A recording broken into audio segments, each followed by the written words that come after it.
It's all right. Let's socially distance together and record a podcast. Hey, all of you out there in Eorzea, welcome to She Heals I Tank, your weekly Final Fantasy XIV podcast. Today is Friday, March 20th, and this is episode 210 of the Shit Podcast. I'm your host, Vegan Pete, and always by my side is the sheltered at home. Hey guys, Avi Ale here. How you doing? I'm doing pretty good, Avi. Thank you for being here. Not that you had a choice. I can't leave my house. You can't go out. You are quarantined. I've been coughing. People are terrified of me. She tried to run out, so I had to chain her to a table. It's, you know what's amazing though is when you have a cough, and you guys know if you've heard our podcast, you know I lose my voice on the regular and have a cough from allergies, which is positive all this is because you can hear me talking just fine right now. It may not be this way toward the end of the podcast, but doing a conference call and then coughing, it's almost like you can hear people recoiling from their phones right now, and it's kind of an odd feeling. We have a question in chat. What the hell is affecting Pete's Hawaiian shirt appearance? It's because casual Fridays at work, I would always wear a Hawaiian shirt, and since I'm working from home now, I'm rocking t-shirts, baby. T-shirts. I always do on the weekends. All right, Avi. Another week with a lot of stuff happening outside of game. I know a lot of you are probably sick of hearing about COVID-19, so we're not going to talk too much about it, but I don't think we should ignore it at all, like in its entirety either. Guys, social distancing. We're gamers. We've been preparing for this shit our entire lives. Maybe we can talk about how it's affected your time in Final Fantasy XIV, Avi. Are you working at home? Maybe log in to hit some gathering nodes when you can. That's pretty much where I am right now if I have a little break. Maybe you have the time now that you're getting into parts of the game that you've never tried before. Maybe you're just taking even more amazing glamour screenshots. Call in, let us know how this coronavirus and this shelter at home is affecting you. Your gaming life. And not you affecting your gaming life. If you got something if you got something you need to get off your chest, you're welcome to call in. I disagree. Call in. Let's hear what you got to say. No, Pete, like that's going to get like depressing fast. So no. Yeah, we'll see. No. We won't. Maybe Abby will hang up on you. Yes, we'll see. She will. I will talk to you about that privately. I don't want to podcast about that. I'm sorry. I feel like people need an escape from things like this right now, and that's what entertainment is for. And so this is not something that I want to get dragged down into that kind of area. Same. So now be entertaining if you call in. That's what Avi wants. Tell a funny story. Like this, last week at the end of the show, I told you we wanted to hear some of the reasons you've heard other people, or yourself maybe, leave a party. Have there been some funny ones? Have there been some that just made you lose your shit and rage quit? Let us know the good and the bad. Call in with your stories of why you yourself or others have left groups. And it's really easy to call in for any of those topics. Just join our Discord, then hop in the On Deck channel, and we'll bring you live on air. Really appreciate everyone being here tonight at twitch.tv/SheHealsITank. Pete, Chad is asking when you want them to call in to talk about that? That'll be in the discussion part. Very vague. Nice. When we get to discussion, how is that vague? Oh, you guys, we've been cooped up together too long. We've got distinct parts of this show, Avi. I feel like the whole show is kind of a discussion. The Greenleaf Minute is not discussion. The news is not discussion. You know what's discussion, Avi? The section that says discussion. Podcast is literally discussion. Thank you, Ian. All right. Avi says call in anytime you want. It's the part where the discussion happens. Thanks, Cater. All right. So if you like the show, please consider subscribing like these amazing people. Shin Sieber, first time sub. Kadoma IX, 2 months. Crow623, 5 months. Chance M5, 8 months. Sunwise Buddha, 11 months. Midnight N713, 15 months. I feel like this month was like shortened to make up for like how crazy, like everyone was like, okay, last week's episode we had to make up for all those subs was just ridiculous, so we're not gonna sub anymore because that was freaking dumb. That's too many. It was too many, so we're just nope. Sorry, Pete. Cutting the list short for you. We got to spread this out. You do decide to sub. Thank you so much. It helps us keep the lights on and bringing you a fun show. And if you can't sub, then please, please, please just tell a friend. That helps us a lot. And if they enjoy Final Fantasy XIV, then I think they'll enjoy the podcast. And we got a lot to talk about today. So let's get right into it with everyone's favorite segment, Greenleaf Minute. It's the Greenleaf Minute, and this one's all from you, Avi. Actually, this one's from Discord. We have a Glamour channel in Discord, which kind of feels like it's my channel. Like, if that channel lights up and has some content, I know that I need to go and visit that channel because I feel like that's like the Avi channel. And we have a new user who's kind of been sharing. I mean, they may have been around for a while, but they're more recently sharing more stuff, and this is Sayo. And they share this really awesome, well, they shared a few really cool tips, but the one that kind of impacted the Discord channel as a whole the most was the most simple function that we've all known is there, but never actually used in a practical manner. And that is simply the ability, while in Gpose, to rotate your camera so that you can get a better full shot of your character. It's one of those things that when you hear it, you're like, I really should have thought of that myself. Right. Because, yeah, so when you're taking a screenshot, you know, we got our widescreen monitor, and so there's always this wasted space on the side. And if you're trying to, basically, once you get your Gpose kind of perfectly lined up, what you do then is then rotate your camera, and then it makes it so you can get that full body shot much easier. And so rotating your camera is really like stupid easy. The option is on the first screen of Gpose under general settings. It's the second slide bar under camera position, and you can either drag the slide bar to where you want it, or you can hit the arrows that are next to it to move it a little subtler. To get horizontal, you can hit the arrows next to it twice. The arrow you choose will determine which way the camera rotates, so pick which direction you want and then press it twice. It's great because you have, as Sayo just said, you have less cropping with more resolution. So you get these amazing screenshots. You can see some of them in our Gpose channel, our Glamour channel, that people have already been just taking these really great shots. And so thank you so much, Sayo. You're here in chat. I really appreciate that tip. I just, for the first time, really got to play around with it today.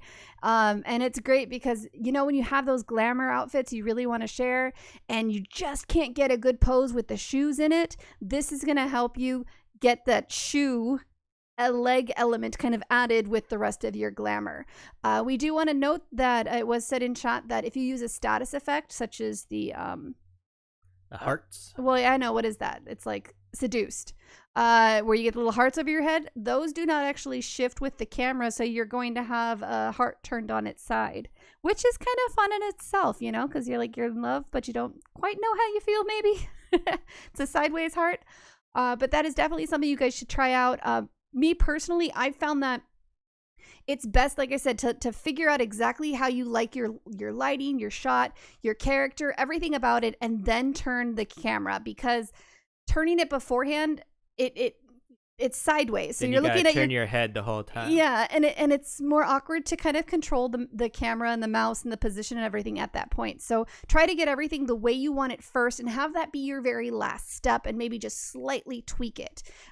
Just like I said, I only had the one time I was really playing with it, but that was what I found already. And I will say this is for when you want to focus on what you're wearing, your glamour, maybe your hair, your facial features. You just want to make a portrait screenshot, because screenshots are always landscape. If you're trying to get a lot of the landscape, then this isn't for that. This is if unless you're trying to get like a lot of ground and sky. Yeah. That would, you know, portrait versus landscape. That's what we're doing. So basically think of it as if you turned your monitor up on its short side. Like, probably not too helpful if you're doing like a group shot after you clear some content. Nope, not unless you like stack it on each other's heads somehow. But yeah. Why don't we have that emote? What is it? Pyramid? Yeah, we can do pyramid. So cool. We can do like what do you call it when you're in the pool? Chicken fight. You get on the other person's shoulders. Yeah, that would be kind of fun. And actually, speaking of Sayo, we're gonna continue. Pete chose you for something else. It's the tweet of the week. It's Sayo week. And they tweeted, I thoroughly enjoyed the glam talk of episode 208 since it's part of my end game. This was not intentional, The Sayo. majority I didn't know. of my game time has a can use this for Gpose in the back of my head.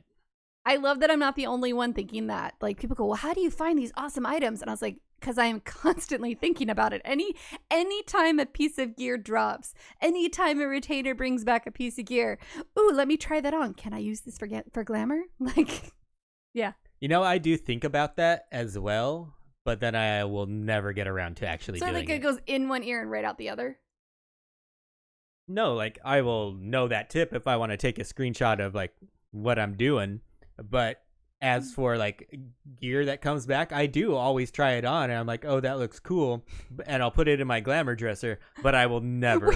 Wait, you actually put items in your glamour dresser? I've got, like, 200 of those motherfuckers in there. Have you ever made a glamour plate? Yes. Have you ever used the glamour plate? No, other than your subligar with the metallic green dye, because I made that one. Yeah. I made one for, like, a holiday contest or something like that. Do I glamour plate? KK says he sees a new piece of gear and wonders what it descends into. I can tell you now. Shit. Oh, that's funny. Actually, the new gear from the dungeons does descend into some crafting items now that can be useful. Yeah, and I actually didn't realize that Pete chose Sayo's tweet as tweet of the week after the tip from the glamour, so that's just kind of funny. So, thank you, Sayo. I did it all. All right, news and notes from around the realm, Avi. We have I guess it's a news article. It's from Paste Magazine. There's an article. Written by Natalie Flores titled, Final Fantasy XIV is the perfect game for life under the coronavirus. And there will be a link to it in the show notes so you can go read all of her explanations, but I just wanted to go over the highlights to see if you agree, Avi. Her first reason for this being the perfect game is you can decide if you like it for free. Yep, I agree with that. I say Final Fantasy XIV does have one of the best free trials out there. That's because A Realm Reborn is so painfully long. Currently, you can play up to level 35 on every job that's available to you. I don't think all of them are available to you because you have to unlock Heaven's Ward for some of them. And Shadowbringers. But most of them are available to you. Stormblood. And there's no time component to it. It's not like you're limited to 2 weeks or anything like that. So that's why I think it is one of the best free trials out there. And a little birdie told me that there might be a change to that in the future, like raising that level cap. Oh, raising it. That's pretty awesome. I think the big reason for that is because A Realm Reborn is so much to get through that where they're like, hey, we're going to let you get through this really old content for free. So, because we know you want to play the new content. So what if they just made A Realm Reborn free to play? I was actually about to suggest that to you. That's not even in the outline. Are you telling me you just thought of that on your own? Nah, I heard you say it earlier today, and I totally just was like, boom, I'm going to throw Pete's thing out. Bitch. Yeah, I did that. But I'm honest about it. I didn't, play it off. I played it off at first, and then you, yeah. Married life. Well, what would you think of that? What if they made A Realm Reborn free? I think they should. I think that'd be really cool, but I think it would also be difficult to sort of outline what of it, because if you make it story, then how much of the side questing and stuff gets locked out and stuff like that. Like, is it just playing the MSQ? Like, it would be very difficult to do it based off of a quest, because there are going to be other quests and things to do that are not part of that. Will those be locked off, or will you be able to do those? If they made A Realm Reborn free to play, up to Ultimate Weapon, KK says, I think that's actually a great idea. I would let you finish all of the 2.0 storyline. Yeah. Actually, I might let you go all the way through to for free to the beginning of Heaven's Ward. I think that's the thing turning off people the most, is having to get through all of it. And really, it's not the 2.0 part that's hard. It's the 2.1 to 2.5 that's grindy and long. Hopefully, they've been working on that for a while. Yeah, it would suck, honestly, to be like, it's free until 2.0, and then you're like, yay, I get to pay now. Why is it so much worse? Yeah. So you wouldn't want it to end at 2.0, because the game doesn't improve at the end of 2.0. You have that crazy grindy period. So I do think, yeah, you get them past 2.0. I honestly, I feel like it really needs to be shortened and condensed in a. They are saying they're going to do that, but I think this is also a good compromise if you were to make 2. all of 2.x free to play. And I think you do have to lock out certain features to make it feel like there is something worth subbing for. Of course. Like kind of the restrictions that they have now. You can't start your own free company, but you can join one. I would limit housing. You're not allowed to buy anything other than an apartment. I agree with that. And I think that the races and jobs outside of A Realm Reborn should be locked out as well. Unless, because you're not paying at that point. So unless you pay for those, lock all those out. Yeah. And it should be free to play for 2.x. I wouldn't even Shin just said lock out glamour. Honey, that is not okay. You are like locking out like the most essential part of the game. You cannot lock out glamour. No. I'd quit right now. Quitting. Done. Not playing. Sorry.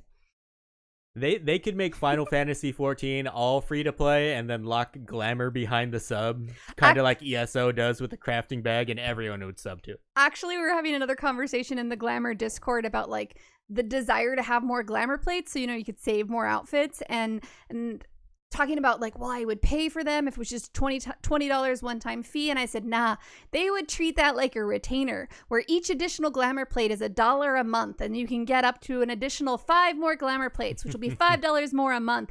You know how many people would actually do that? I mean, I would be tempted. $5 a month, like 5 more outfits, maybe. So do you really circulate that many outfits in a month? I started a folder on my computer where I take a screenshot of my glamour plate so I can remember the outfits, so that when I don't have room for them, I don't forget about them later. So yes, I do. You be paying $50 a month to play? I don't know. I don't know. See, yeah, even Sayo just responds, true story, the biggest reason I subscribed to the game was when I saw the Eastern Lady Togi in the main Mog Station. I get it. There are some amazing... They're fun. Like, it's a really interesting dynamic to... Because, I play ESO and I play Final Fantasy 14. And yes, ESO players take pictures of their characters, but so many screenshots from ESO that you see are of, like, the scenery and the worlds and the zone and the boss fights. And in Final Fantasy, everyone's like, oh my god, look how pretty I am. I'm so pretty. Look at me over here with my pretty friend, and I'm here with my pretty boy, and like, I'm just pretty. And so glamour is life. That's what it is. Glamour is life. It is. All right, so I think we both agree with that first point. You can decide if you like it for free. Next point is you have at least 200 hours of main story content waiting for you. Yes, we kind of talked about that. I guess that does make it perfect if you're quarantined and you can't go out. Or it's perfect if you're trying to get through 2.0 and you're working from home and you have the kind of job that doesn't require your constant attention.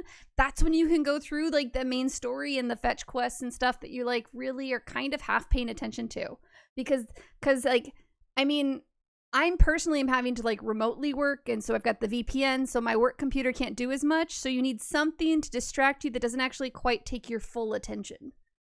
Right?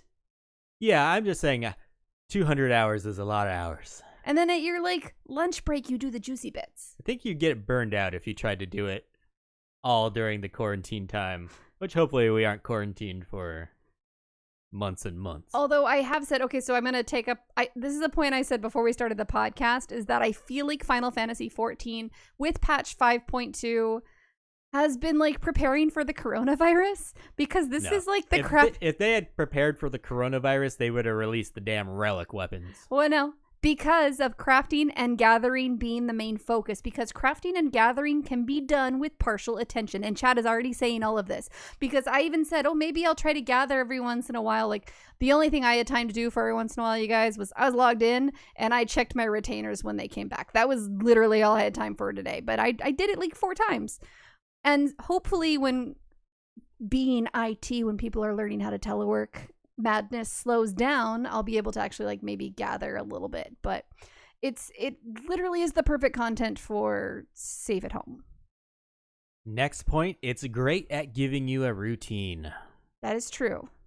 That is very true. Because I know that when I am good about logging in and I log in every day, people will be like, hey, you want to run a thing? And I'm like, I have my housekeeping to take care of first. I had like certain things that had to get done before I was able to do anything else. I have to take a screenshot of my glamour. I have to save it in my folder. No, it was like go to the Grand Company, do my turn-ins, drop off all my gear that I collected, go to my squadron, do my beast tribe, like all those kind of things. Like you just go through, and then you can start doing your roulettes. So your roulette is higher on my priority than that stuff. That's fair. I'm like, I want to casually cap tome so I don't have to try to do it all on Monday. Yeah. Now this next part is worded weird, but she wrote, its community isn't that bad, actually. That doesn't sound good. I know. I have a feeling that this person maybe had some bad communities in other MMOs. Yeah. So that might be what like, people are turned off against MMOs for, being toxic. I think all MMOs are about finding like your right community, your right group. So I think she's trying to get across the point that it's actually a good community for like an online game. For the most part. It's not toxic. Except that like in this episode, you want to talk about reasons why you leave duties. Yeah. Not poops, but duty. But most of the reasons that we've gotten from people have been just like life reasons, not because it was like horrible players. We have a couple of those, but get your stories ready, people, to call in. Run away from your duty. Last point, finally, it's a genuinely uplifting game regardless of how you're playing it. I agree with that. Yeah, I think this game can be fun played as a group, and it can be just as fun if you want to play it like a single-player Final Fantasy game. It definitely has like the full option for both. You really don't have to socialize with people if you don't want to, or you. The only time you have to socialize is early on when you have to run dungeons. Other than that, I think you can pretty much get away with playing it like a single-player game. Yeah, and so like it's kind of like, you know. And then once you get to Shadowbringers, you don't need anyone because you can do your trusts. But what I was gonna say is it's kind of like you can like staying at home by yourself right now. Like you're cool being by yourself, but every once in a while you're like, hey, I need to talk to a person, and then you get that fixed, and you're like, okay, I don't want to do that again for a while. It's kind of like that. All right, so go check out that article if you're interested in more of the details that she goes in on those headlines. Next, we have a message from Phil Rogers, CEO of Square Enix, the Americas and Europe division. I was like, Phil Rogers. Oh, okay. This was posted on the Square Enix site on Thursday regarding COVID-19 and how it's affecting things at Square Enix and how they're dealing with it. I will read because we know how you usually go with the reading of the quotes. I love you, Bubba. In February, we restricted domestic and international business travel and began to limit visitors to our offices and studios. Yeah, so I think that explains the skeleton crew that they sent to PAX East. Definitely. And he continues with, we have now implemented work from home policies across all locations, and in cases where remote working isn't possible, we have reduced office density and introduced staggered work times, especially to avoid peak consumer rush hours. My work has pretty much done the same thing for manufacturing. Definitely staggered. So mine doesn't done staggered so much, but it's definitely like lessened who goes in, and the people who need to go in, you're like on call. So it's less people. In addition to ensuring the health and well-being of our employees, we remain committed to delivering epic gameplay experiences for our players. Despite the changing work landscape, our development studios remain committed to supporting our live service games and working on our upcoming releases. While some game-related events have been canceled, we are building out plans for a digital showcase where we can share news with you about those titles in the near future. So game-related events, I'm assuming, are stuff like E3, even though that whole thing was canceled. It wasn't just them canceling. Cons, yeah. Yeah, conventions, not in-game events. I think we're still scheduled to get everything that we were scheduled to get.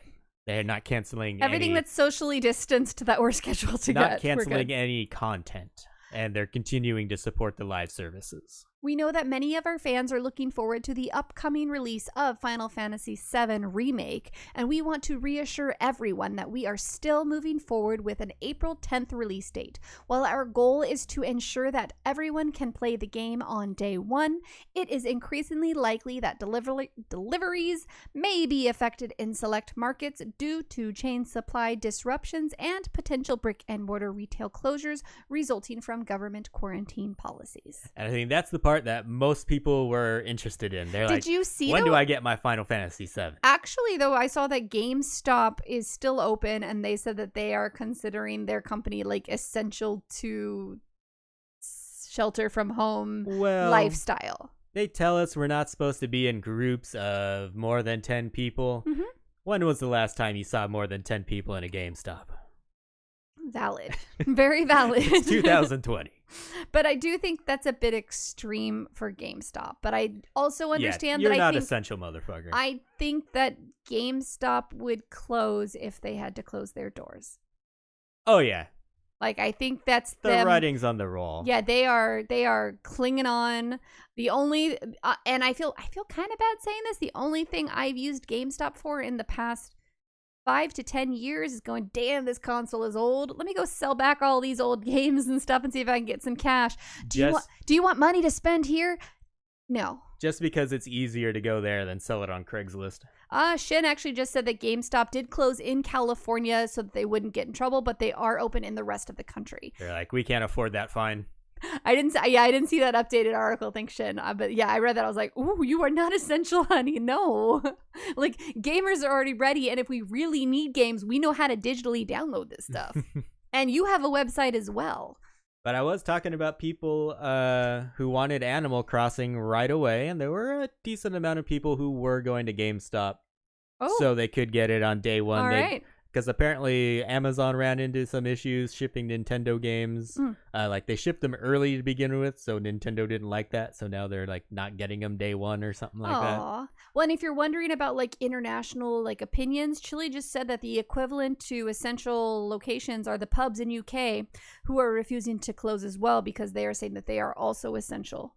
Our marijuana dispensaries were deemed essential. Well, that does help people with seizures and stuff. I mean, that's medicinal. Beer helps you with stress, anxiety. Yeah. Why not? Tagging on ways Square Enix is trying to keep its employees safe, there is now a temporary closure of customer support in Final Fantasy XIV. Just the EN. When I read this, it was EN. In English? English. Well, that's the lodestone that we were on. It's probably on all of them, but I just go to the one that I can read. I remember seeing this and it said for the English. Yeah. A lodestone post reads as follows: due to recent orders issued by the County of Los Angeles and State of California, customer support will be temporarily closing. Due to these precautionary measures, we have decided to temporarily close phone, chat, and in-game support until further notice. Email support will be available, but please understand that there may be a delay in response. While we understand that this will be an inconvenience to our customers, please rest assured that our teams have plans in place to resume customer support and service as soon as possible. That's actually surprising to me. It is surprising, but it's not, because I understand like the phone systems for that kind of a setup are pretty massive. So you can't just like send a remote worker home with the phone setup that you have, and their computers aren't likely to be laptops. Plus, you can't always, customer support employees aren't necessarily making a lot of money, and I don't think you could expect a customer support employee to go work from home and use their electric bill and their internet and have everything capable to keep up with that. And that's because I was wondering, I'm like, all that sounds like stuff that you could do remotely, but if you take into account all of those other elements, it becomes a little more like, okay, I can see how that might be a bit difficult to do. Yeah. So definitely understand it. KK McLeod says, time to act like an asshole. I believe you can still get reported. There'll just be a backlog of stuff that they'll have to get to when they come back. Later dates. So yeah, your ban will still be there. Just don't be a dick. Might be a month or two down the road. Yep, it'll be, and the consequences hopefully will be worse because you were like taking advantage of a crappy situation in the world. Damn. Truth. Yes, that's my hopes. Insta-ban. Yes, and the GMs will likely still be around in-game, and they'll still have their abilities. It's the customer support that's going to suck. And then, so say you get banned, and then your payment stuff gets messed up, and then you can't get back in-game. Well, that's when you're really screwed because there's no customer support there to help you. So don't be a dick. That all that money that you spent on glamour is gone. Until it comes back, and who knows when that'll be. A brand new downloadable EP featuring songs from patch 5.2 Echoes of a Fallen Star is now on sale. This is the first time these tracks have been made available outside of the game. The tracks are Twice Stricken, Primal Angel, Return to Oblivion, Floundering in the Depths, and Hopple's Dropple. Hopple's Dropple. You can buy these from Amazon Music for 99 cents per track. The first ever rankings for Restoration of Ishgard are out. And congratulations to everyone who made the leaderboard. I know a couple of our listeners made it, including Philibert and To Learn. Rewards have been sent, so be sure to check your Moogle mail so you can show off that awesome stuff you guys got. Yeah, I believe the messages have already been sent, so it should be in your inbox if you've made the leaderboard. And the last piece of news this week is episode 4 of the Dev Diary series. And Making the Monsters. That is correct. Keep on going. You didn't have it written down, so I was like, trying to. So Pete and I, again, watched this just before we started the podcast. And obviously, Making the Monsters, this goes over the different boss fights and sort of the baddie characters that are created in game, including trials. Mostly trials. It really did focus on, I think, all of the primals of Shadowbringers up to Hades. And it does focus on, bringing to life the creation of the Sin Eaters and how different of an approach that was. It was wonderful getting to see, the artist's concept art and see how things kind of came to life because of that, as well as the challenges of being okay, we have Leviathan and we need to recreate Leviathan in the same game and make it look like Leviathan but not look like Leviathan. So there's definitely a fine line with art like that, because you want people to see the callback, but you don't also want them to be oh, that looks identical. So I actually enjoyed this one. I thought it was funny when they go on talking about the creation of Titan, how they knew that they were given stipulations that he has to be able to transform because we want to do this sort of mechanic to it. And the guy makes a joke of well, what if there's just some big drills on his shoulders or something? And then that's what happened. So there are fun little tidbits. Again, I think you guys would enjoy this one. How did you like this one, Pete? I like it. I'm super jealous of artists because I'm so untalented artistically. So I like seeing that stuff, and like all of the Dev Diary series so far, I just really like seeing how enthusiastic they are about their jobs. I think that's really cool. It was so cute. And I don't remember his name, but there's the one guy he's just a concept artist, so all he does is 2D art. He was so genuinely just excited and happy about his job. At least he came across that way, that I was so happy for him. I want to be him. He looks so genuinely pleased with what he's doing in life, and that made me really, really happy to see. One thing that I was a little surprised by was they said it takes about 6 months, art wise, for concept. A new primal boss fight, either a primal or a raid boss. Well, they talk about its concept and art, creation into 3D, sounds and effects. So, and that's, not even counting the mechanics and everything else going into it that they were talking about from their end. But there's so many layers involved in one of those fights. I think it makes sense to do a really well-designed boss fight. There's so many layers for it to come across really well. If only they could change the platform that it's on. I mean, if you want stuff, I'm okay waiting. Anticipation is moving on, Avi. Or that. Okay. I thought you were done. Yeah, because I know you don't like to listen to me. It's cool. What question am I getting right today? I did not want to give you multiple choice on this, but I did. Damn straight. Because I feel like there's some of these that are. All right, I'll try to guess it before you give me the options. Okay. What race in Final Fantasy said? Ascian. That's an option. Men die and their children forget. But wait, start over. Which race in Final Fantasy XIV said, men die and their children forget, but we are everlasting? Men die and their children forget, we are everlasting. I'm going to cover my screen so you can't Just by that, my initial guess would be The bunnies. What are they called? The Viera? Viera. Okay. Because we don't see any men, so the men No, die. I don't think it's a human race. No. Oh. I thought this was a really obvious one. What? Sorry, guys. We also had to have a whole discussion about how primals don't actually die when we kill them earlier today. So there's just I think they're dead. the off-screen lore that happens now. All right, read me the options then. Okay. A. Yeah, I think we have a praying mantis situation with the Viera. The Eorzeans, your favorite. B. Sin Eaters. C. The Pajali, which are the like children, of the Gridania. They like don't age and they look like perma children. Or D. Dragons. Men die and what? Men die and their children forget, but we are everlasting.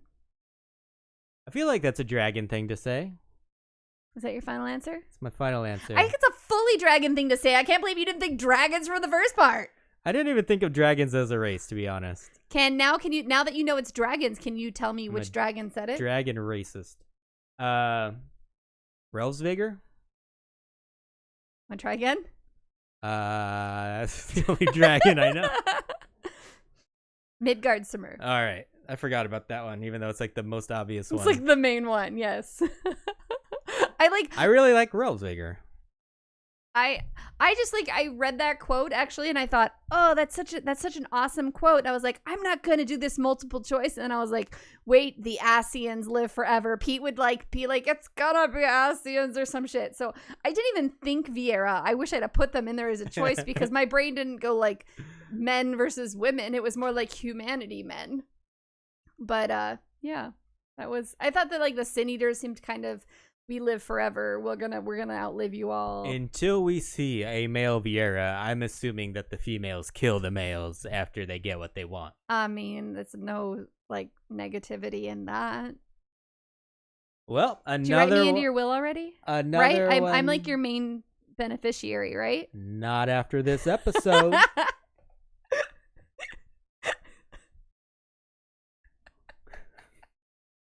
Well, that tickled you more than I thought it would. It's your reaction.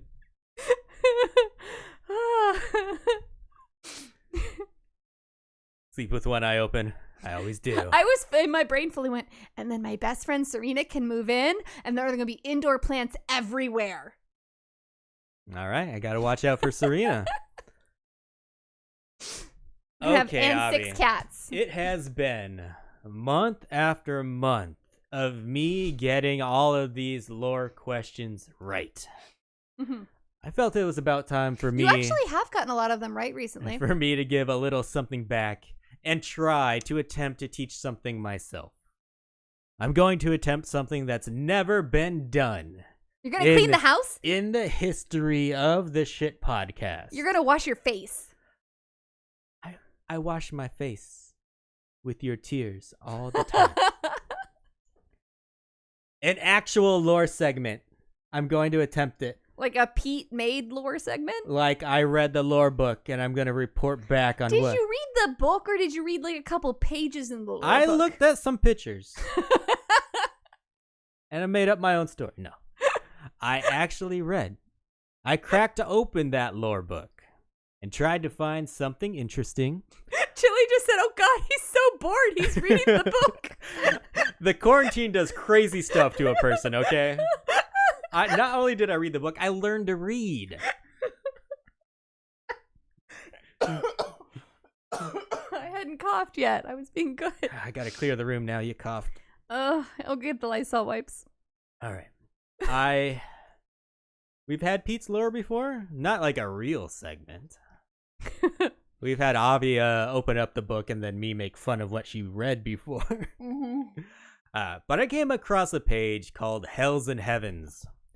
And I'm sure at some point during the game we probably learned something about this. A little bit of it was familiar to me from the Astro quest line, the part that I did anyways. I eventually ended up skipping through those. Anyways, the first thing that interested me about this page was the order of the title. It was Hells and Heavens. And in my experience, it's generally called heaven and hell. It's always heaven first and then hell. All right, Christian. Which made me think that maybe in Eorzea, the threat of hell is more of a big deal than the gift of heaven. Okay. Or the prospect of heaven. And the second thing that interested me was that it was plural, hells and heavens. Oh, true. So I gave it a read, and this is what I learned. When the 12 deities finished their work on Eorzea, they proceeded to create the firmament, and we've heard about the firmament lately with the restoration of Ishgard, so I thought it was timely. And the result was 6 astrally aligned heavens aspected to each of the 6 elements, and a final 7th heaven to rule them all. Oh my god, like the show from the 90s. One ring to rule them all. However, a residual product of these heavens were 6 similarly aspected hells, ruled by an all-encompassing, umbrally aligned 7th hell. Because the whole balance thing. Chile says that it's because when Lalafels die and go to hell, they actually go to the other race's heaven for punting us for eternity. And that is how you find balance in the netherworlds of Final Eorzea. That's canon. The 6 lower heavens are represented in the sky by 6 constellations, which astrologians perceive as gates. That's the part I do remember from the Astro Quest line. These constellations revolve around the pole star, which is believed to be the gate to the 7th and final heaven. Most of the sects of the 12 believe that the righteous are promised a place in the heavens while sinners are doomed to an eternity of punishing trials in the hells. There is a belief that upon death of an evil man, he will fall to a hell that corresponds to the sins he committed in his lifetime. So it's very specific. Yes. Okay. Once suffering an eternity in payment for these sins, he must journey through the remaining 5 upper hells and witness the sins of his brothers before finally arriving at the gate of the 7th hell, where his heart will be weighed. If it is heavy with sorrow and repentance for what he's done, he will be sent to the heavens. But if it remains light, he will be admitted to the 7th hell, where he will suffer forevermore. So Pete did have me read this section beforehand, and I was immediately like, okay, Square Enix, you stole that lore from ancient Egypt, because that... Well, pretty much everything in this game is based on something. Yeah, they do like to take from mythology's lore or different civilizations' lore throughout the ages, but that is actually like a direct Egyptian like religion, like ancient Egypt kind of thing, where when you died you were then sent to the scales, and then they would take your heart and they would weigh it against a feather, and if your heart weighed more than a feather, you would go to hell, and if it weighed more or less than a feather, you would go to heaven. My heart weighs more than a feather. Oh, we know. You're mean. But I love, and also I do want to point out that I actually knew this because of American Gods from Neil Gaiman. So if you have not read that or watched the series, it does show you some really wonderful lore from different cultures and stuff that have been brought to the United States and then kind of incorporated and changed different ways. So this part of the book definitely talked more about the hells than the heavens. They like that, which is evilness. What I kind of thought, since they put hells first. There wasn't much of a description of the heavens at all. But like I said, there were 6 of each based off of the 6 elements, and the book does list the type of people in each. People like that would go to each. Yes. Oh. Do you want to know what type of people are in each of them, Avi? Are vegan Pete in all of them? In every heaven and hell, there is a vegan Pete. So there with his metallic green chaps, butt cheeks, subligar. So let's switch off reading all these, because you've been reading a lot, and I don't want you to lose your voice, because I love you. I don't lose my voice. I do. I'm also sick of listening to you. No, I'm just kidding. First off, fire. In the heaven of fire, you will find the fair, the honest, and the philanthropic people. And in the hell, the people that wrongly judge their peers, those who tricked their customers, and those who gave and received deucers. They're burning in that fire hell. So deucers is who received a bribe, who gave and received bribes. Because I read this and I was like, what is that word? Water, And next Sale element. says, and healers who don't DPS. Right? Oh my gosh. Water. In the heaven of water live the scholars and the inventors, the teachers and the entrepreneurs. Oh, so I'm totally going to water heaven because not only was I an entrepreneur, but I also made scholar. All right. Not that type of scholar. Oh. Their drowned counterparts in hell are the deceivers, counterfeiters, mountebanks, and false prophets. And I had to look up Montebank as well, and it's a charlatan, a trickster, trying to get charlatan, your money. That's such a great word. In the heaven of wind rest the explorers and adventurers, mountain climbers, saints, and those who rescued souls from peril.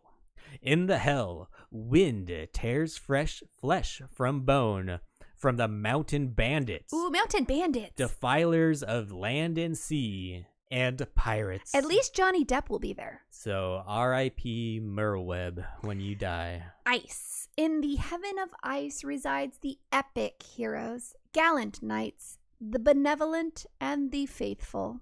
In hell, icicles pierce the cowards, deserters, and adulterers. That's right, Pete. That's where... So you better be, like, I nice guess- to me, or you're going to get freaking icicles piercing your bits. Not an adulterer. No, I'm warning you. This is like, this is putting the fear of it in you. I was going to say Thancred, but he's not married. But he does sleep around. My man. Wait, what? Next in the heaven of lightning rest engineers, architects, revolutionaries, and conquerors of evil. Doomed to be struck by lightning for eternity are the Vandals, slumlords, and warmongers. Oh, that's like Greek mythology too. Earth, final in the heaven of each rest farmers, naturalists, historians, and archaeologists. Buried under earth in hell are thieves, defilers of nature, liars, and revisionists. You can find this information on page 19 of the Encyclopedia of Eorzea version 1 with a little bit more description if you guys want to find out the further details. So I said, Pete, that I would end up in the heaven of water because I'm hoping to go to heaven. Like, that's what we're saying. So, I mean, obviously, you're going to assume you're going to end up in a heaven. Which one do you think you would go to? Are we sure I'm going to end up in a heaven? You can is pick my whichever you think. I think first. so. I do. I don't think you're a bad person. Yeah, I don't really fit into any of these bad things, but I am kind of curious about what it would be like to go through all the trials of the hell, and then at the end, you still get a chance of going to heaven. So I would be okay with that. So you just want to like fight for shit. I would take my chances in hell just for the experience. I'm all about experiences. And if this is like eternity, kinda, I want to experience the hell before I go to heaven. I trust that I'm going to beat the scale. He wants to go to hell savage. Hell yeah. All right. That's crazy, weirdo. So I thought it'd be a little bit fun if we looked back at some of the characters, either living or dead, in Final Fantasy XIV. Well, I only wrote down the dead ones.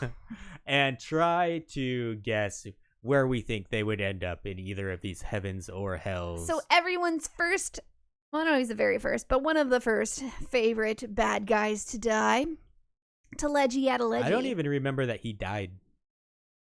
Pretty sure he died. Is Raubon like cut the arm off and the thing and the rage? Did he kill Teleji Adeleji? I don't even remember. Anyways, Teleji Adeleji, in my opinion, he tricked their customers. He gave and received bribes, I'm pretty sure. But he was also like a deceiver. What would you put him as? I'm letting you pick. I wasn't reading all the things. I thought that's what your whole point was. I can read too, but now yeah. I would put him in fire. Tricking customers, receiving bribes, gave bribes. That's what I'm going with. He was probably also a vandal and a slumlord. He was, actually. I think he should like jump around between multiple hells.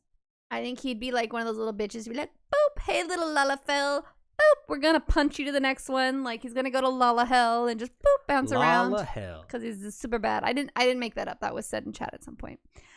All right, so then we have everyone's like super sad, can't believe they died, Horschiffant. What do you think about Horschiffant? First of all, heaven or hell? Well, duh. He's going to Heaven. I was just being a dummy. I'm guessing he was going to hell. Because what you What? guys didn't know, he's a big polluter. So he was a defiler of land and sea. So he's going to wind hell. I would guess that he's not guess. I would say he's a gallant knight. So he would go to Ice Heaven, which I think a lot of the people on this list are Ice Heaven. Do you think people. he was a gallant knight? Was Yes. he really doing much before that? Yeah. He was trying in his own way, like with what little he had. Okay. Next, we have Ysayle. I feel like Ysayle just has to be ice. Well, Reed, other than the fact that she was like Shiva, why don't we take like some of the other elements and use some actual brain power in this and see why you think that? Because she was kind of heroic, right? Mm-hmm. I don't know if she was a knight, but she was benevolent. Okay. And faithful. Looks like ice to me. I actually do think she was ice. I don't think anything else really fits her. She wasn't a scholar. No, she wasn't a scholar. She was kind of an adventurer, but I think she was more of a warrior and a knight. So yeah, I think she's ice. All right. So I want to go on to one of my favorites of Stormblood, Yatsuyu. Oh, you're skipping Moonbrita. Yeah. Which one do you think Moonbrita would go to? I don't have an opinion on Moonbrita. Oh, I think she would go to Water Heaven. She was a scholar and inventor. See, I don't even remember her enough. I need to play through 2.0 again because it's all getting fuzzy for me. She was a scholar with Eorzeans, and yes, she would go to Water Heaven. Oh, she associated with the Eorzeans. That bitch is going to hell. She made the RSI. She saved everybody. She's the reason we were able to kill Ysayle and Shiva and all that stuff. Going to hell. Friends with Eorzeans. It wasn't in the book, but that's true. I heard that. All right, Yatsuyu. Yatsuyu. Oh my god. First of all, heaven or hell? I think because she had a really rough life, but she did do bad stuff. I think she's going to hell. I think she had a very bad life and she was treated very poorly, but that doesn't make up for how she treated people afterwards. Do you think she would be one of those people who gets through hell and goes through all of them, and at the end they weigh her heart and she ends up going to heaven? Or do you think she is destined to stay in hell for eternity? I don't know that I fully understand the concept of going through all of the hells. I think in my mind I would need to understand how long that process is meant to take. Well, it said eternity, but obviously it's not eternity. I think she'd be someone who has the potential to go through hell and go to heaven, but I don't know that she would succeed. Because I think she would. I think she's too selfish to succeed. Because I don't think she was inherently bad. I think her situation turned her bad. I think if you do nature versus nurture, that she was definitely nurtured to be bad. Okay. So where do you think she's going to end up? Ooh, that's a hard one because I don't know if any of these fit her perfectly. Right. That's why I think she's probably going to go through all of them because she has a little bit of a lot of them. She's definitely a liar, a little bit of a revisionist in that one, so it could be Earth.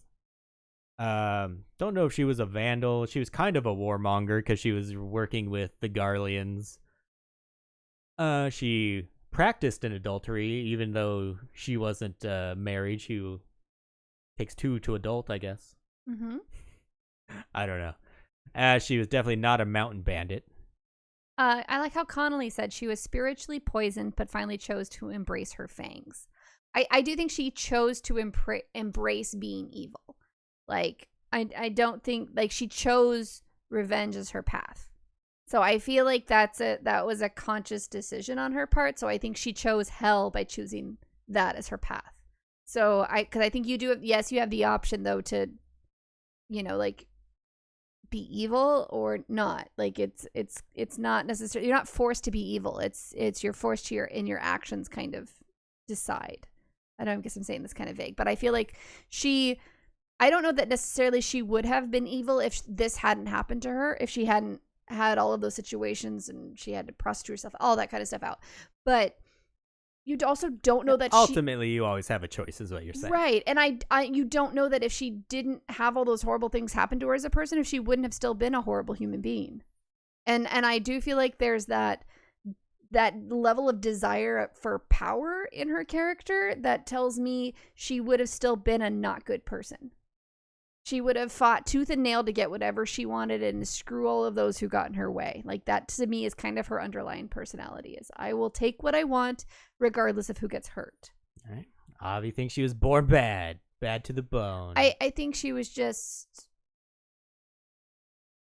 I would say, I guess I would send her to water then, because those are the deceivers, the counterfeiters, the Montbanks, and the false prophets. All right, we got to get through some of these, so we're going to skip a few. I think we should go to... He doesn't even talk to me about it. I thought we talked about her enough. I thought that was a good you didn't, like, you don't... There's no right or wrong answer, so you're definitely valid in your... I was going to say why, but that's cool. It's cool. We can move on. You want to talk about Yotsuyu? One of our favorite characters from Shadowbringers, Avi, Tesleen. I felt hers was very easy, and I just have to find which one I thought it was. That was hell. Fire, heaven, because she's a philanthropic person. Yeah, I think that one was pretty clear. Fair, honest, philanthropic. Definitely where Tesleen is ending up. Yeah. Heaven for sure. Oh, one of the easiest her ones Earth out there. was definitely. All right, Avi, do you want to do Vothri or Emmett Selk? Well, Emmett Selk we're actually going to continue to talk about, because that's one that, like, it depends upon how you're approaching the situation. You're the one that added it, so you let me know. You acted like this was a topic you really wanted to talk about. Now you're, like, not happy with it. No, I was happy. I didn't want to go through all of these.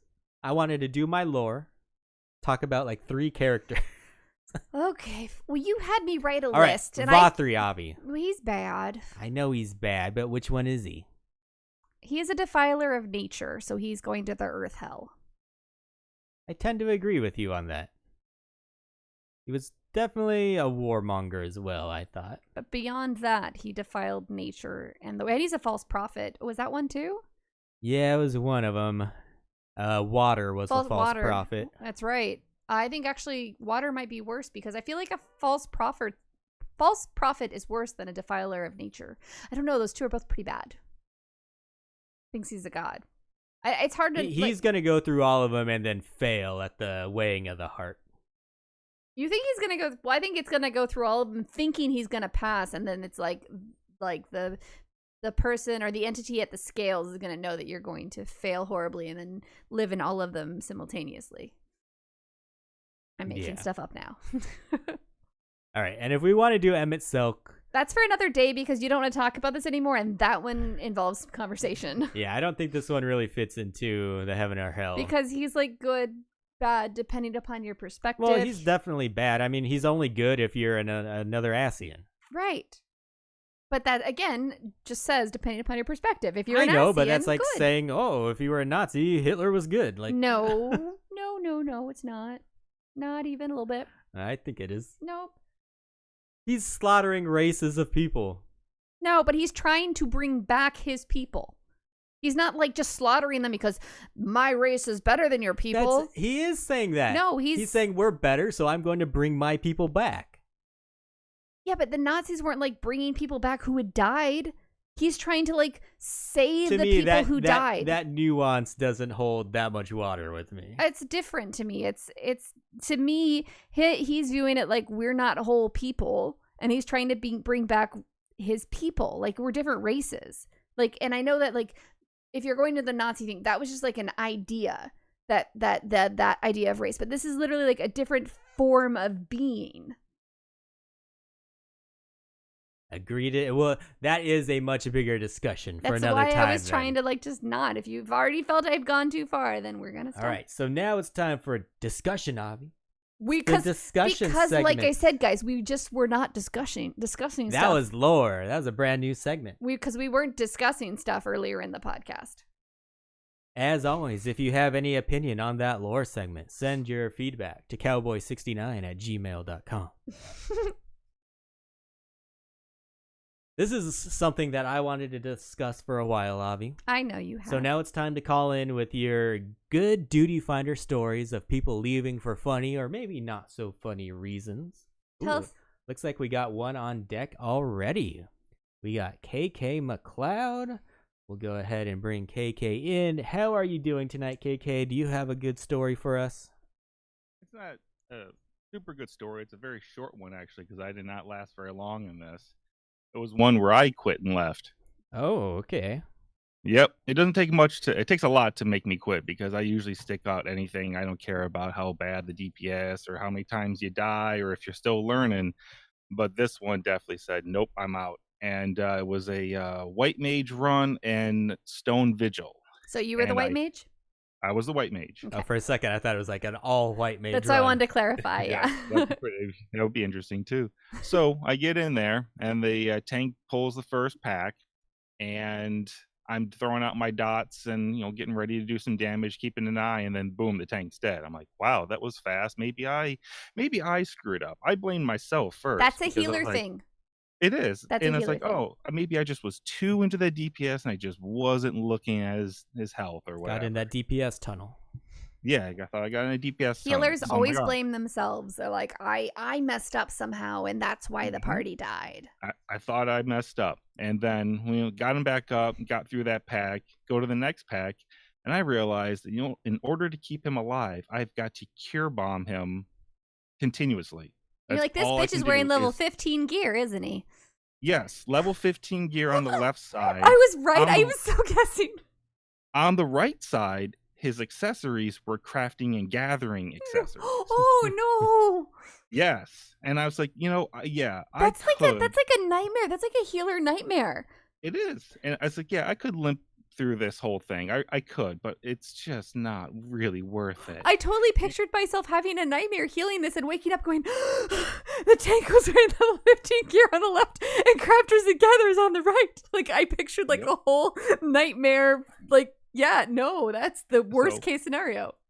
I did type that out and I said, nope, sorry, bye. I'll eat the 30 minutes on that. And I am a pretty patient person. I really will stick through people dying, people learning, whatever. Now, did you inform him? Gear, but it's like you're not even trying, or you're just that ignorant that you really do need someone to help. So what did you say to them? But did you inform him of why you were leaving? Did you say, I informed him that the gear was way too low. I said that all your gear on the left side is like level 15, level 20 something gear, and you have crafting accessories on the right. And as long as you told him, I'm okay with it. I did. I didn't just like, I'm just gonna straight up bail, but I was like, I told him, and I was like, you know what? No. Did you wonder if you were getting trolled? Oh, it could have been too. I mean, or maybe I was getting trolled. Maybe, the guy just didn't care. Or maybe he was so new that he was just picking whatever random gear and just didn't realize. Oh, he didn't know. I will say a lot of people probably he probably had higher gear than that. I was going to say they just put on whatever is like the highest eye level gear, but you didn't have anything over 15. So I recently actually had a dungeon, which we didn't drop, but I was DPSing, and a healer, another DPS we queued. So our tank was a rando. And the tank we got was in fully melded gear, like decent 470 to 480 level, fully melded gear. And this person was pulling one tiny group at a time and also not keeping hate. And so we were like typing in free company chat going, what the heck is happening right now?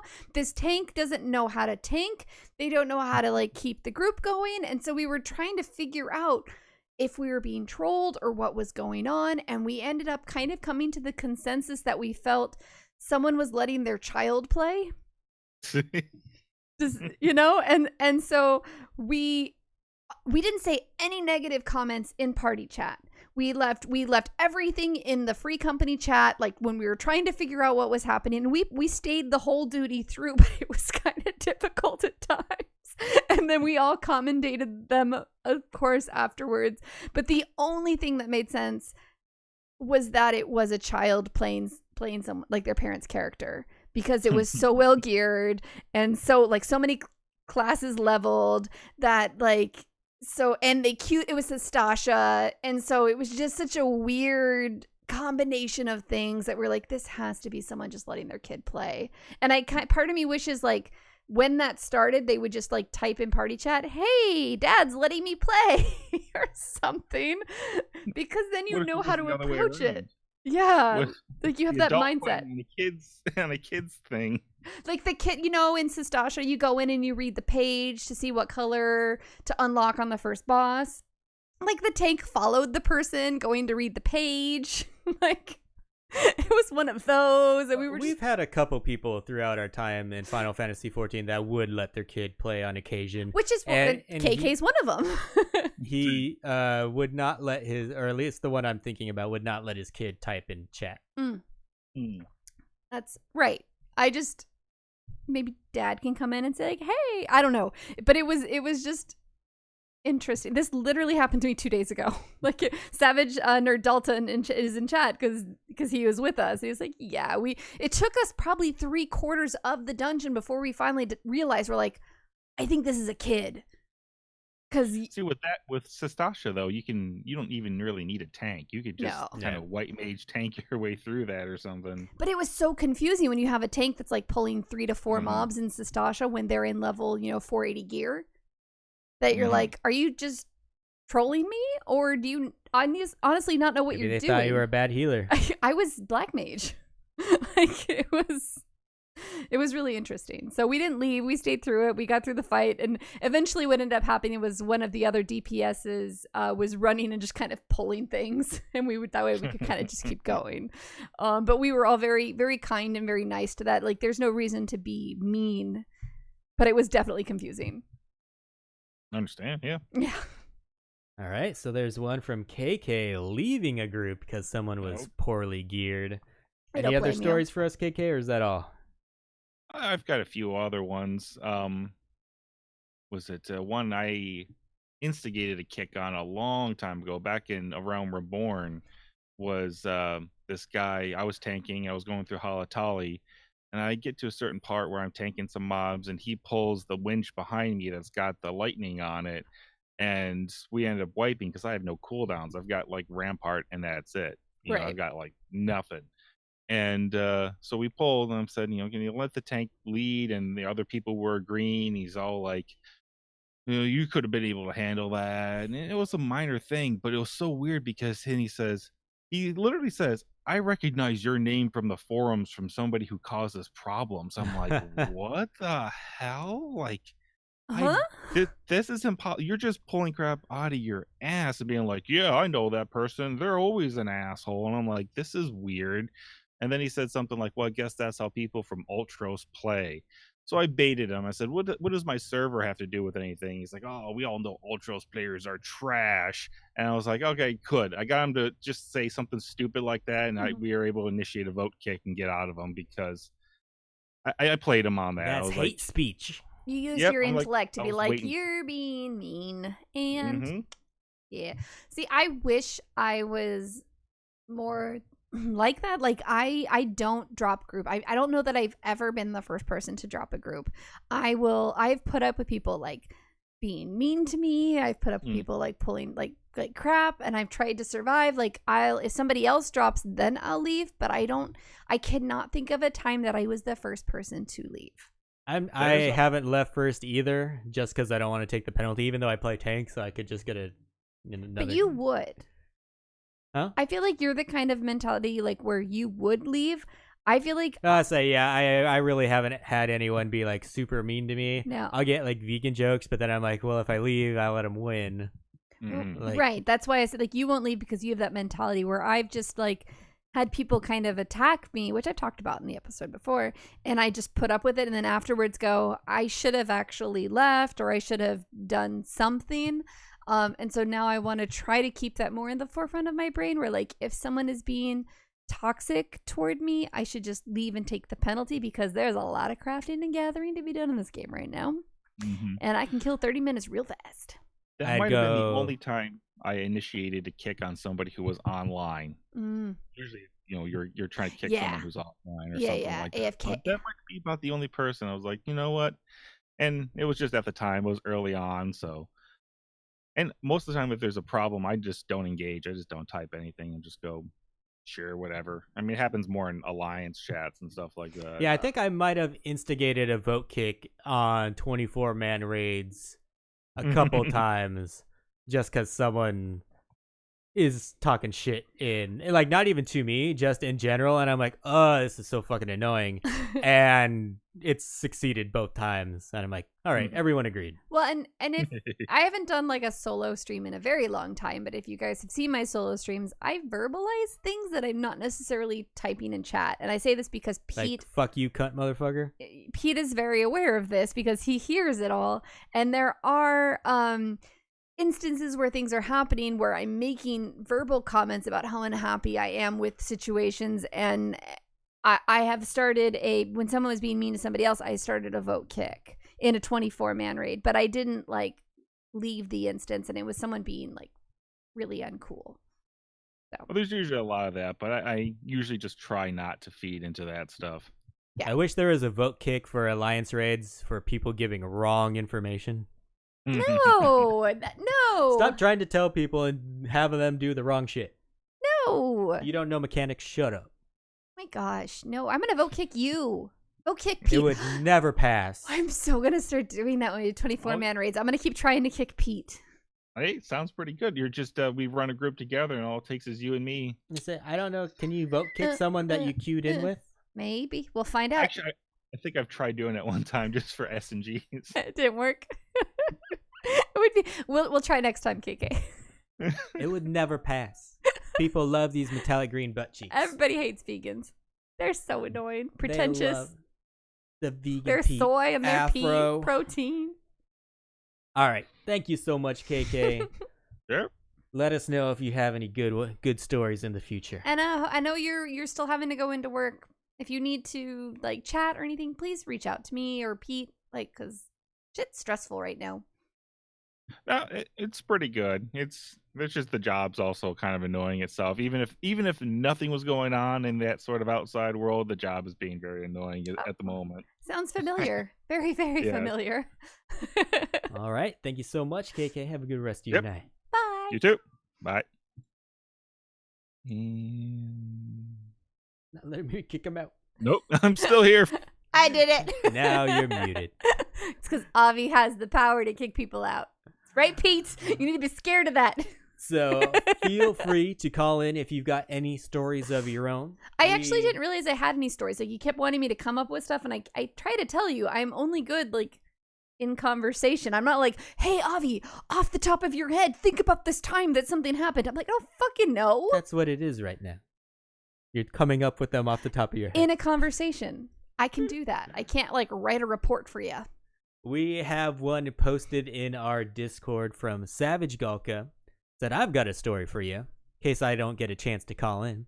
Had an Aurum Vale run, my first as a tank. Oh, honey. I let the party know it was my first time tanking it, to which one DPS said, oh, fucking hell, here we go. Why did you get an accent? That's how I read it. Honestly, Galka, I'm surprised that you didn't have people immediately drop after you said that. Because I've had that happen in Aurum Vale. So I went in and pulled what I was comfortable with, like 2 groups at a time. The healer told me to pull more, and I said once I'm used to the mobs there I would. The DPS then pulled the rest of the room, and they died because they got swarmed before I could get the hate off of them. So then I got reamed in chat about how I sucked and I was a noob. Then they started attacking my gear. I noticed that these 3 people were all geared to the gills, and I thought, whatever, I'll keep going. I pulled some more, and the DPS did the same thing. I pulled all of them, and the healer let me die. Told me basically that if my gear was better, I wouldn't have died. He had all the gear to date, not raid gear, so he left. I think you should have left, and I think that's, honestly, I'm amazed you stayed in that group past the first poll, because Aurum Vale is a nasty, nasty leveling dungeon to begin with. It's honestly worse when you get someone who's like, hey, I'm a new healer. And then you're like, fuck, we're gonna die so much. But for you to come in and say, hey, I'm a new tank, I'm trying to pull what I can handle, and for them to not like understand that is disgusting. That's mean, and that's elitist, and for you to have, like, I'm sorry you had to deal with that. I really am. And he went on to say, I didn't touch my paladin again until I started playing with you both, Pete and Avi. Pete really helped me with my tank anxiety, though I still have it bad. It's not like it once was. I totally get tank anxiety, and that's what happened to me when I just now picked up Black Mage again. It's been probably a year after I was told that I was trash, and I was like basically a waste of party space because of me learning how to play the class. So, if you're listening to this, just remember that your words hold weight. So even if you're frustrated, don't take it out on another player because you don't know how much it's going to affect them. And especially right now, because everyone is like hyper tense and hyper stressed out right now. And in the world of Eorzea right now is our escape. And we need this place right now to be super positive and amazing. And I think Pete wanted to talk about leaving a duty finder and talking about why. And I think more than anything, I want to say you have permission to leave. Leave a toxic duty finder. If someone says anything negative, just leave. Just go out and then go to Diadem and level a gatherer. Type, be right back, fucking your mom. And then it doesn't matter if you're like how long your queue was, whatever. We all have time. And just try to keep any of your interactions as positive as possible because this is stupid. I agree. So thank you for that story, Savage Galka. You were definitely not in the wrong this on makes that. Me mad. And because I've never been like put off of a healer telling me it's their first time in a dungeon. Oh, I have in Orenvale. I actually prefer like if someone tells me they're new, because then as a tank I know how to pull basically. Like, if a healer tells me they're new, I'm not going to go full out and expect them to heal me through all the shit. Yeah, you want to know if your tank is I mean, Orem Vale is, like, notoriously that dungeon that frickin' sucks for new players. So if your tank is new or your healer is new, you need to tell the group. I guarantee when you tell the group, they're all going to go, ah. I mean, I don't think most players do that. Oh, I do that. Oh, that means you're a bad person then. No, I don't do it in chat. I do it personally because I've had so many bad Orem Vale runs, and it's that's weird because as a tank, I have absolutely no complaints about Orem Vale because I've always controlled it. I want you to fucking heal it with someone who's a brand new tank. Brand new tank. Let Pete, who's a noob healer, go through Orem Vale and see what that's like. Healed it because I had to tank Orem Vale with someone who's leveling healer, and I'm not a good tank, and I'm learning how to tank, and that was painful and slow, and you have to be mindful of every move you make. And if you're in a group of people who are not mindful and not conscious of that, it can go toxic really fast. Just like an orgy. I don't like you right now. So yeah, I think that's the story that we had. Says KK says there's some truth in that, Pete. Tanking it can be much better. Yeah. You have control of the flow of the party, but I think that's why also dependent upon the DPS in the room, because if you are saying I'm uncomfortable with this and then the DPS goes and pulls the room, you lose that control. But you've had the chance where everyone let you kind of maintain the rhythm of the dungeon. No DPS is pulling shit that I'm not going to get off of them. And if the healer lets me die, that's on them. And Super Nerd Dalton says that they'll go as Gunbreaker when you're healing.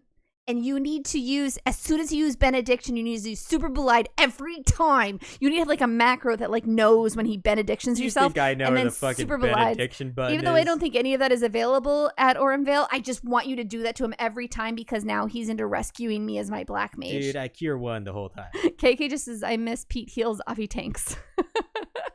It's scary for everyone involved. So yeah. Now we just wrote a couple bullet points of stuff you might be willing to leave for.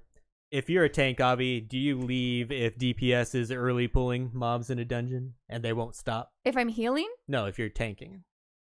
I've never had that happen as when I'm tanking. But I would. Yeah, I would.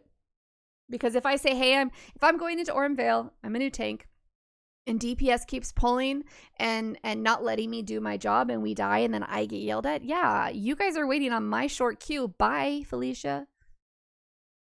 I've had DPS pull a couple times, and usually I will because you always get a pack of mobs. Mm-hmm. So I'll take the two that they didn't pull, and let them have that one that they did pull. The only annoying part with that is eventually a healer will get aggro if he heals them. So, and then I'll begrudgingly get aggro on that mob. So that's more like that kind of a situation is something I experience more often as the healer. But at that point, I think it gets the point across. I will pull my 2 mobs away from that person and be like, you pulled that, you're tanking that. Yeah. And that usually gets the point across. If I can, so the hard thing is that as a healer, you can use an AoE heal and then you'll get the hate. And so it's really difficult. You have to be very conscious of saying, I'm only healing this tank and I'm going to let that DPS die. And you have to be very, especially with a fairy, because I scholar. So if you're a fairy healing as well, so you will likely get the hate no matter what as a scholar. Yeah, and that's why I say I begrudgingly take that mob because I can't let the healer suffer because this idiot DPS pulled. If I was a white mage and you were my tank, and especially if we're together talking and this DPS does that, I would be like, let them die. We just keep letting him die. I fully would. I would be like, this guy's got to learn. Let them go. I can control where my heals go, but as a scholar, it makes it a little trickier. I'd have to like disable my fairy and like go through some other steps. But yeah, no, I think let them die. I'm not going to res you. Return to beginning and run back. I think that's the only possible reason I could ever leave a dungeon is if they were just really annoying with running ahead. But I haven't had that happen before. By the way, I say all of this and I'm too nice for my own good, and I don't actually, well, I will put off resing someone, especially in a 24-man raid. If I see someone just being like dumb and dying and dying and dying, I'm like, all right, I've resed you like 6 times. You're not getting a res from me until my MP like restores a bit, but it takes a while for me to get there. Yeah, I think it's very hard for me to leave because of DPS doing anything. Because I've been in some groups with some really bad DPS, just like number wise. Mm-hmm. And I'm like, okay, he just has shitty DPS, and the dungeon's gonna take a little bit longer. I don't get too upset about that. Healers, I think I've been pretty lucky overall. Like I had one bad run. Because you married me. I had one bad run in Hawk Manor when I first started playing, and that was about it. And that I remember that. That was just because kind of like Savage. There was a black mage geared to the gills. And I was a baby paladin, and at that time, you didn't get your tank stance by the time you get to Hawk Manor. I know, that was so dumb. And all he kept on yelling was, keep aggro, keep aggro. And this is my most annoying thing, and I hate when I hear Raid doing it, to do something like keep aggro without offering a solution on how to do it. You're going to complain about something, and then give a solution to it. Yes. I wouldn't tell a healer to just heal better. I'd be like, use Medica 2 or Medica 1. Use your AoE heal. I love you, sweetheart, and this is something we can apply to life. Rather than repeating the same phrase louder, you need to say it differently. No. That's what you're saying. You should know what I mean the first time. No. Rephrase what you're saying. Don't say it louder. It doesn't work. Okay, dum-dum. Let me put it this way. All right. And so, yeah. Heals I've never had. Like I said, I've been pretty lucky. I've never had anyone too toxic. I'm actually more surprised more people haven't left due to my shenanigans because there have been times like after a drunk podcast when I'll be running a dungeon and he falls asleep and falling asleep at the same time, and then I wake up and I'm like, oh, everyone's still here. Like, how long was I out for? I can't believe you do that. I've never. I've run wrong directions in a dungeon. I've never done anything like that. I can't believe you do that. Anyways, do you want to move on to the next segment? Sure. What do we got? Community Roundup. Community Roundup, partner. So this week's Community Roundup is Zane Kampu. And Kampu, I'm not sure. I don't know how to say it, and I apologize. I'm sure I'm butchering this. Oh, wait. I got three really quick Twitters from that last segment. They were there. Why didn't you say them? I didn't see them. I was not on that page yet. Of people, when I asked Twitter, what reasons have you seen for leaving a duty finder or party finder group? Mm-hmm. Alice said, not a party, but I once got booted from a PvP match because my partner needed her finger bandaged. Aww. So there was an injury that they had to go help with, and they got booted. I'm sure they put that in chat too, like, be right back. But I mean, I think the whole match is moot at that point. Like, I would never kick anyone from PvP. Depends on who gives what a fuck. kind of PvP is this. Some people do, but yeah. Paul Metal says, the excuse they heard was, hey, gotta go fuck my girl, bye.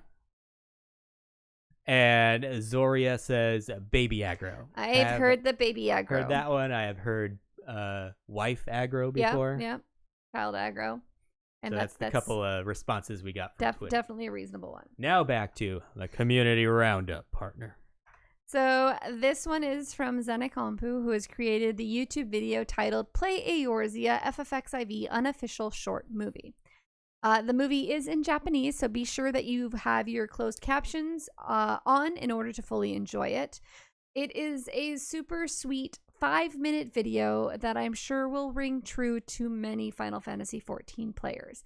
The music, the imagery, and the message are so incredibly well done. I cannot wait to see more from Zenekompu, and thank you so much. I'm sorry if I butchered your name. The movie is in Japanese. And I honestly, more than anything else, just watch it. I don't want to spoil. I don't want to say anything. It is as if they are a videographer who knows what the hell they're doing. So it is worth watching. It's not some little YouTube video put together by a creator. This is a talented individual. Yeah, I really enjoyed the video too. I don't really have much to add to that. You said it very well, Avi. So some listener reaction this week. Avi posted a picture of our wonderful cat Buscemi climbing my chair and trying to talk into my microphone. And Mog Moxie said, I've been waiting for the Bushcast all my life. I'm ready. It was hilarious. I was sitting at my desk and I was like, God damn, where's my phone? I gotta take a picture of this right now, because he had his face like right next to the microphone. Next, at Talon Broadbent tweets out, wow, first stream after becoming an affiliate was wildly successful. Hosts, raids, subs, and bits. 2 stream bosses taken out.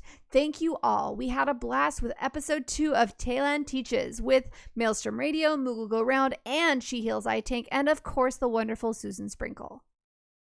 And Sayo says, how are you with Sayo again? Do you like? Are you cheating on me with Sayo? I'm like getting a little jealous here. Why is Sayo taking up so much of this podcast? If people tweet, I'm gonna put them in. I mean, I feel like something's happening here. Catching up on old episodes from this year, and the best and only opportunity I have is at work. Right now, I'm listening on the 3rd episode of Tonight, episode 208, and it's making my evening go so much faster. Thanks for the show, and keep it up. So this next tweet actually didn't tag She Heals I Tank. It tagged my personal Avi Ale handle, which is kind of back don't and forth. Read it then. But at Mocha Jones 10 says, oh my word, which I can totally hear in his voice. And it says, thanks to Hyperpixie Games for the raid. Thanks to everyone who subbed tonight. We turned subs up to 11. Thanks to the Grizz Dude for gifting subs. Thanks to Avi Ale and K Nebulu for the bits. Rated Johnny Smith Apple. Thanks to Cubby Blue for life for the extra life for kids. Yep. Diapering. Yeah.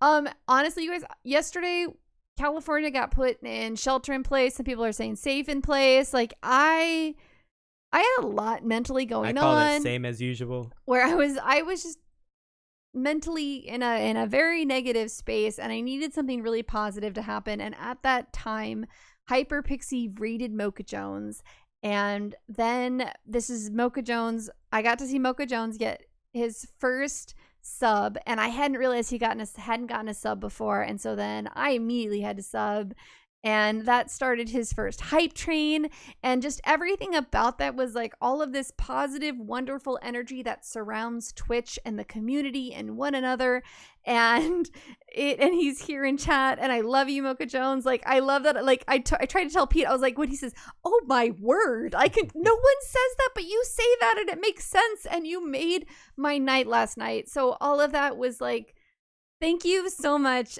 everyone who made this possible. Mocha Jones for streaming and all, and even just hearing Mario, because you were playing Mario 64 in the background, like that music is so childhood nostalgic for me. Like, all of it was just why I stream, why I support streamers, why it all happens, especially right now with everything going on. And at that time, you guys, I had been coughing and had a sore throat, which I know is a normal thing for me, but with everything going on in the world, you don't know if it's a normal thing. Have it. Oh, thanks, Bab. Appreciate you. I kept my voice the whole time. But it was just, there's so much headcanon going on. And so it was just, it was what I needed. So thank you everyone for making that happen. That was my tweet of the week, as much as I hate that phrase. You should have put it in there then. No, because you always have first option. Do I though? Mm-hmm. Now the whole Sayo thing was funny because you're leaving me for them, obviously. All right, Pete, do you have anything else you want to add for tonight's episode? No, I think that's it. I don't think I can improve on what you just said. So on that note, that's going to be it for this episode. As always, we've enjoyed hanging out with all of you live here on Twitch. So thank you so much for spending your time with us, especially now. Be sure to hit that follow button so you know the next time we will be going live. And a huge, great big thank you to everyone listening to the podcast through iTunes, Stitcher, Podbean, or, the app that's going to come out tomorrow that makes me feel old as fuck, because that always seems to happen. You really are the reason we keep making episodes. And remember, wherever you do listen, it would mean a shit ton to us if you gave our little shit podcast a rating or review. And more importantly, tell a friend to check us out. Here with Vegan Pete, I am Avi Ale, and we will talk to you next week. Goodbye. Goodbye.